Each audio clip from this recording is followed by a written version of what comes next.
Chapter 14, Worry. Attention all worrywarts. Worrying is a harmful habit that zaps your energy and causes a great deal of anxiety that can lead to depression.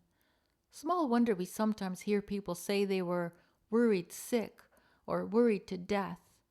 Strangely enough, some people call themselves natural worriers, as if not worrying is beyond their control.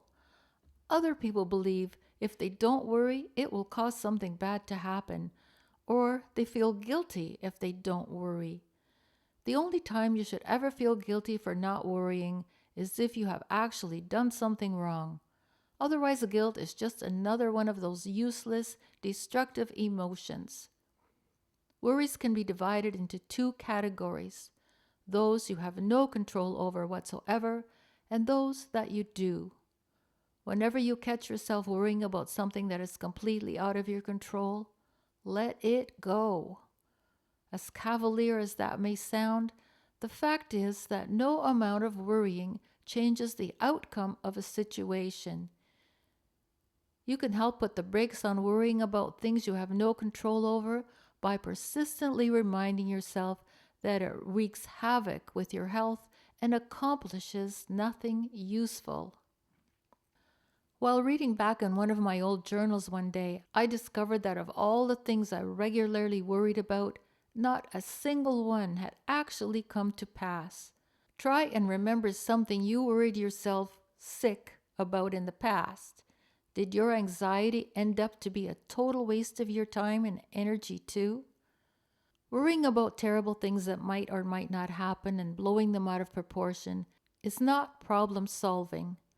Psychologists refer to it as catastrophizing. Catastrophizing is when you either predict that a situation will end badly, or you convince yourself that if the outcome is negative, it will be catastrophic. If the things you tend to worry about are the sort you can't control, the smart thing to do is to stop worrying and start taking the appropriate action. For instance, instead of wasting time anguishing over an upcoming job interview, use that time to prepare for it by brushing up on the company's business, having ready answers to some of the most common questions asked in interviews, such as, "Tell me about yourself," or "What would you say are your best or worst qualities?" If you're worried about job security, expand and upgrade your skills to make yourself more marketable.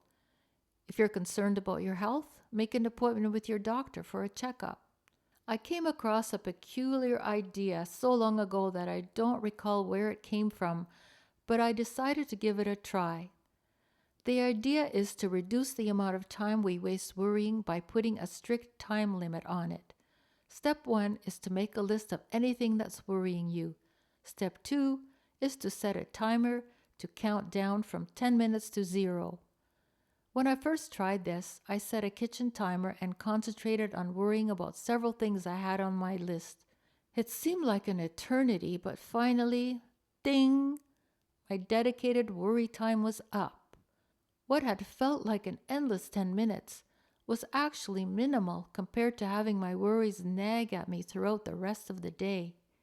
If you decide to try this method, set your timer for no less than 10 minutes and do not stop if you run out of things to worry about.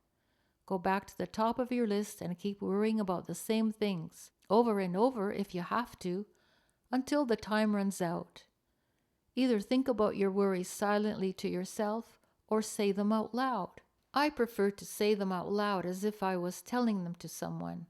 It's important to do your dedicated worry time every day until you get sick and tired of worrying.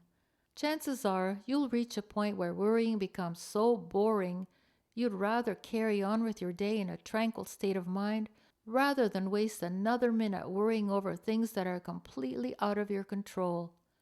The timer method is an effective way to conscientiously reduce and eventually eliminate the amount of time you spend on useless worrying. The best thing to do with your worries is to transform them into productive energy or let them go. The following chapters are in part B of Be Yourself Unless Yourself Sucks. And in this section, we will focus on the enhancers in life.